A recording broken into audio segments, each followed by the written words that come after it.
So just this self-awareness thing, it is about making changes from the inside out. And certainly for me, it's the absolute secret sauce to sorting out the shit, which is, I am a little bit sweary sometimes. But, you know, as I say, all these other bolt-ons, they're never ever going to do it unless you start to unpick these layers of onion that actually kind of we get wrapping around the core of who we are. That is absolutely key, and the only person that can do that is you. So what happens with this process is you are the person to turn your life around. And so actually for me, when I think about how far I've come on my journey, I'm so proud of myself for what I've done, because I know that I've done that.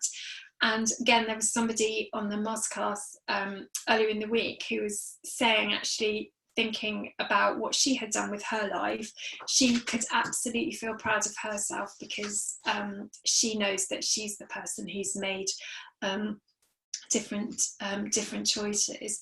So what about the changes and the choices that you might make then? So if you start to make these changes from a different place, you stop searching basically for the thing or the person or the time or the whatever it is that's going to make the difference, because suddenly what you're doing is making the difference, because they're coming from you, so they fit and they stick.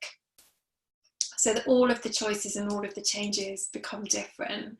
And the consequences then are that you change. So things change, you can change things. And when you change this metaphor of a mobile, so actually you remember those kids' mobiles with, you know, the kind of birds on or whatever, and actually if you move one of the birds, everything changes. So the minute that you start to change in your life and in your world, actually everything around you starts to change too. And that can be uncomfortable. The process can be comfortable, and it can also be uncomfortable. But in a way, when you get to the discomfort, that is kind of where you're at the edge of your change. And so when you start to think, oh my God, this feels awful, or this feels weird, or whatever, you know, the discomfort doesn't have to be massive, but that's where the kind of really positive changes are probably happening.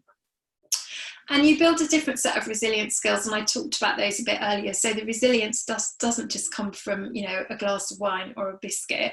It actually comes from a kind of a core place. So things become possible, things that you maybe thought never were, and things become simpler. And you get to a point where you kind of hold things more lightly. So actually, instead of getting really bogged down with problems, you can kind of find a place where you step back and you look at them differently.